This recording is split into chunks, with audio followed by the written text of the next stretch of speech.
Hi, this is Heidi Fearon again with the second week of the Wellness Blog. So we've just finished the first week of the Open and the first workout. So what I'd like to give you are 2 exercises that will be helpful going into the second week, and also they're just really great exercises through regionals and through the games as well, because they address shoulder alignment, stability, hip alignment, stability, and openness. Come up to the wall, put your knees right against the wall, and you're going to raise your arms straight up overhead, and we're going to start at the 10 and 2 position.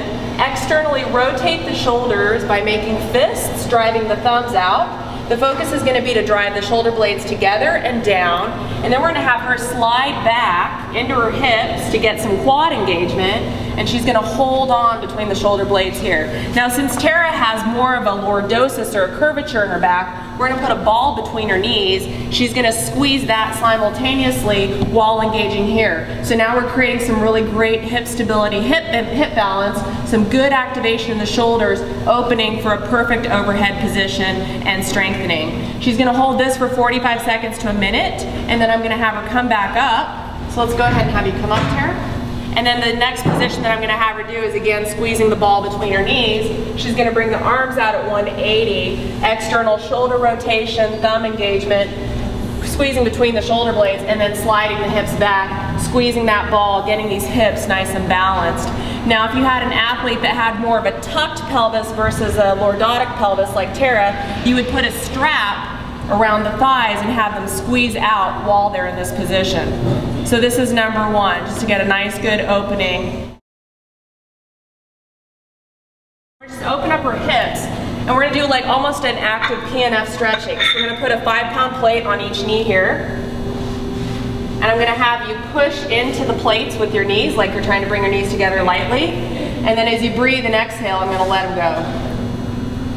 Good, and the spine stays nice and tall and straight against the back wall. And go ahead and bring them up again, lightly, and then relax and let them come down. Great, just a nice facilitated hip opening stretch where you get a little bit of PNF resistance. If the plates are a little bit too intense for you and this is a little bit too progressive a stretch, you can also just take the plates away, and since the glutes, the muscles in the butt, are the antagonists to the hip flexors or the adductors, you can flex your butt, flex your glutes, squeeze it, and then go ahead and relax and release it. And the knees and the hips will start to release because you're using those agonist and antagonist muscles to release. So this is a really nice way to just do some gentle hip opening and stabilization as well. Okay, so those are the 2 exercises for this week.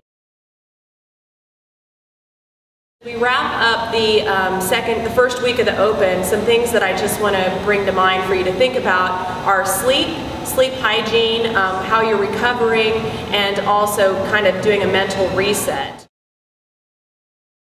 Sleep's really going to be important to get you through the stamina of the next 4 weeks. So making sure that about 30 to 45 minutes before you go to bed, you turn off all your electronic devices, you kind of get yourself into a nice calm state so that you can really maximize the 7 to 8 hours of sleep that you're getting. If you're finding that sleep is difficult for you, you can try some chamomile tea or valerian root before you go to bed. If those 2 things aren't quite enough for you, then you could also see a naturopath or a holistic health practitioner that could help you with some herbs that you could take that would help you with sleep. That would be my recommendation. To stay away from things like melatonin, which are hormone supplementation, which can start to really mess up your body. As far as recovery goes, I would recommend that you maybe try an Epsom salt bath the night after the workout so that your whole body can get a really nice relaxation, and maybe 2 to 3 days after hitting up a massage, acupuncture, or a stretching class, maybe a yoga class, something to kind of just get that fascia moving and getting the lactic acid moving and out of your body. You should also, when you finish the workout, make sure that you're doing a proper warm down of about at least, at a minimum, 15 minutes, maybe even 20 minutes of really good warming down, and also getting some great food back into your body so that you can recover and snap back really fast. So those are some really key things to be remembering. I think Sunday is the perfect day because it's the end of the first week and we're getting ready to go into the next week. So to create a habit on Sunday of doing a complete mental reset. So take a couple of minutes, let go of the entire week that's already happened. It's done, it's behind you. Clear the slate and get ready and set mentally for the week that's coming up. And in addition to that, maybe looking at the calendar of the week in front of you, what kind of body work do I need to get? When do I need to get that in? Do I need to go grocery shopping today so that I find that I'm not struggling for food later in the week? And if you're going to be traveling, there's a great article that Shane Farmer wrote on the Invictus site. Refer back to that so that you don't find yourself in a situation where you're having to make bad food choices and struggling before the next workout. So that's it for the wellness vlog for this week. I wish you all the best in the next workout coming up.